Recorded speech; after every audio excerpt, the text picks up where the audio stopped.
Hello, namaste. So today I just wanted to bring up this discussion of the yugas, which I briefly touched on in a different video.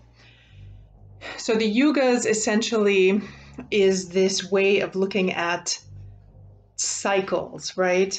And we have in Vedic tradition, we have these 4 yugas. And if we remember, everything is cyclical, right? And these cycles are always temporary. So even whatever we're going through right now is a temporary transition. And anytime we go through any transition, there's always going to be changes. There's going to be, ways that we need to adapt. We have to just kind of be flexible and adapt the best that we can, and know and remember that it's temporary, and sometimes things are bigger than we are, So remembering that, knowing that we're in this kind of cyclical time period, which according to ancient Indian Vedic tradition is called the yugas. So there's 4 yugas, and this would be the Kali Yuga, the Dwapara Yuga, the Treta Yuga, and the Satya Yuga, which Satya Yuga is also sometimes called Krita Yuga. At least that's how they call it in the Vishnu Purana.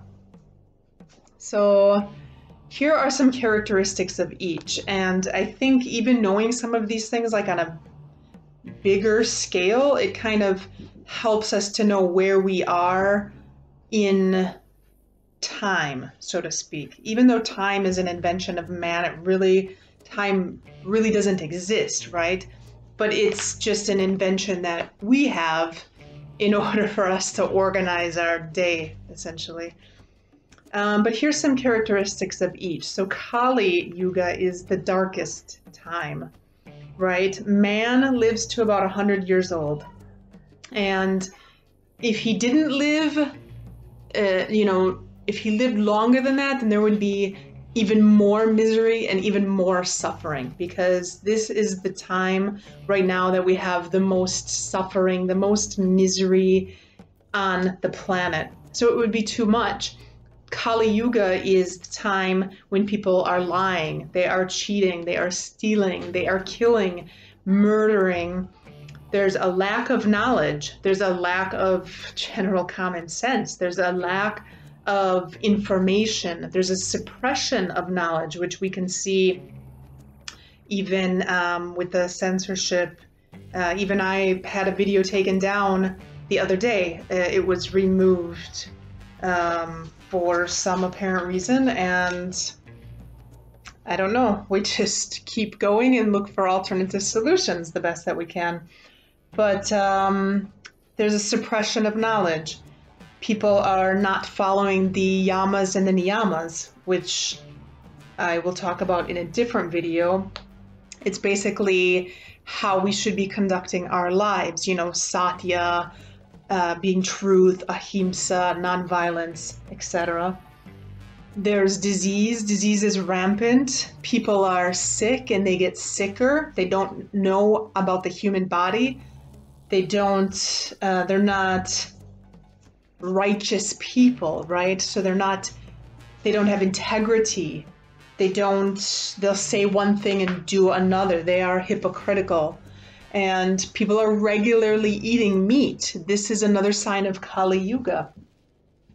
So people that are claiming to be saints are actually tricksters. People that are claiming to be leaders are actually cheaters.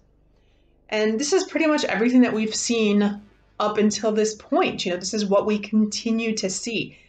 And we, even in the Middle Ages, it was even more so. People were dying, and people would kill just for a piece of bread, which is essentially even happening now.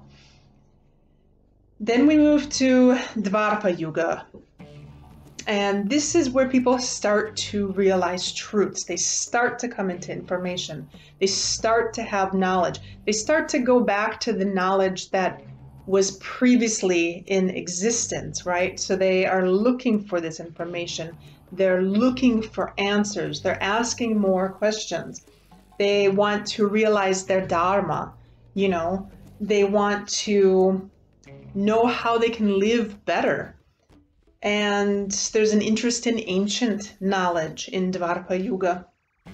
Then we have Treta Yuga, which Treta Yuga is still a long ways off for us in general.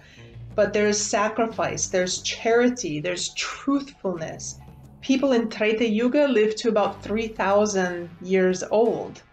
So maybe we're, you know, moving towards that. Essentially, we are moving towards the Treta Yuga. The lands are fruitful, so they are not barren like the lands that we have now. You know, they produce, you know, fruits and vegetables. The soil is fertile again. And the people die in order of seniority. So what we see today, for example, parents bury their children, and it shouldn't be like that. In Treta Yuga, there will be death in, you know, by seniority, which means that the parents will die, and then the children, you know, they will become parents, and then they will die. So it will be the grandparents, the parents, the children. No parent would have to bury their children, essentially, is what I'm saying. And then after the Treta Yuga is the Satya Yuga, or the Krita Yuga. And this period of 4,800 years, actually, people will live the entire period. They will live the entire Yuga during that time. And this is the period where dharma is a natural thing. It is a period of sattvic activity. People are, you know, intelligent. They are healthy. So these are just the 4 periods of time. And I'll briefly go through the times, even though it's kind of hard to follow perhaps, and I admit maybe I'm not the best at explaining the times of the yugas, because there is still a lot of confusion surrounding it, and even different texts that you read have different information. So not necessarily different, but they've calculated the time periods in different ways. So essentially how it works is we have this Maha Yuga, which is a period of 12,000 years as we go through each of the yugas. And what happens is we were at Satya Yuga, and then we came down to Treta, and then we came down to Dwapara, and then we came down to Kali. And then Kali essentially repeats itself as we move back up the cycle, right? So then we have Kali, Dwapara, Treta, Satya. And then this entire period is 24,000. So this is a cycle. And each of those 12 prior to that is the Maha Yuga. So essentially a great Yuga.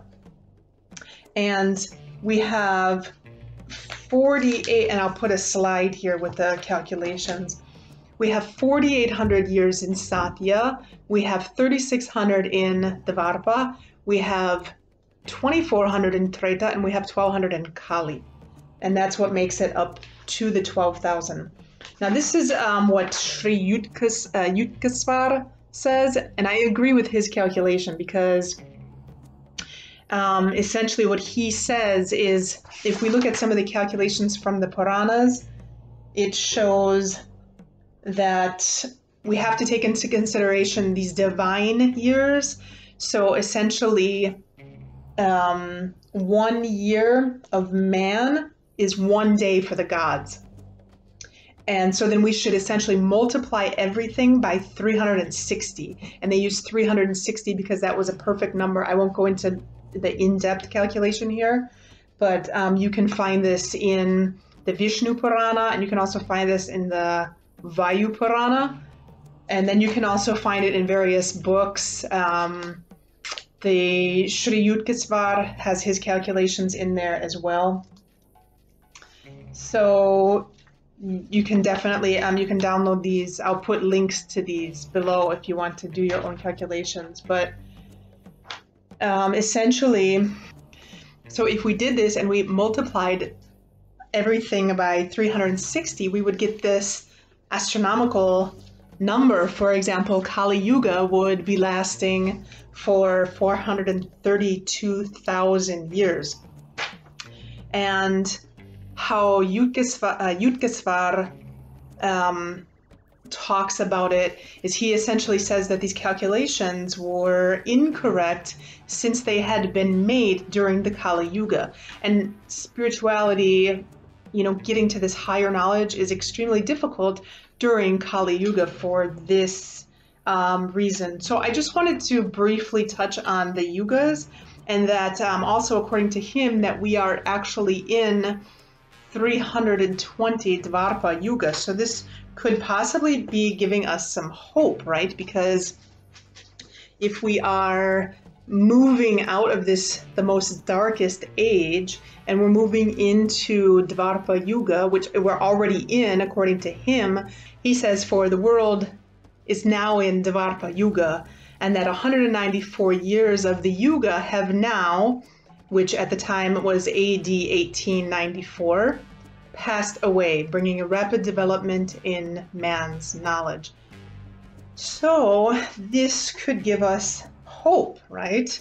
If we know that we're moving out of this Kali Yuga, which is the darkest time in, you know, as a planet, as a whole, and we're moving towards this golden age, eventually something has to get better, right? And even everything that's happening right now that we see in the world, there's a lot of not so much hope. However, we have to see things, we have to take things day by day, really, and just know that it's temporary, whatever it is, and know that there's not so much that we can do. We can only do what we can do, right? But whatever is going to happen cyclically is going to happen. Some of these things are out of our control, and we don't have all the answers, even though we think that we have all the answers. We think we know what's going on. We really know very little about the planet we live on and who's controlling what. And this brings me to this photo that I want to show. This is essentially where we are in with respect to the rest of the universe. And we see here we are essentially a speck. In fact, the Milky Way is a speck. And there's this huge other part of the universe out there.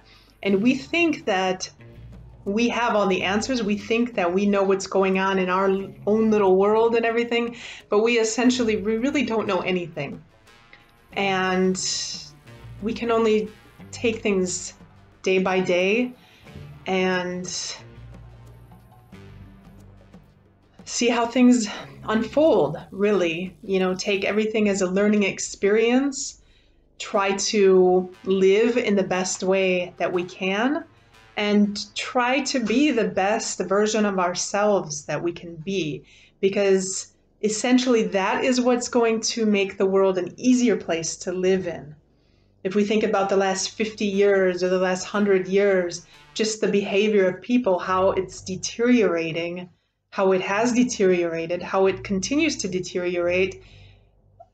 What if now we start to make the changes and we can start to improve our own lives?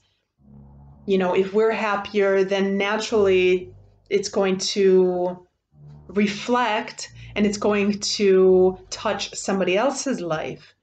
It's going to have a ripple-like effect.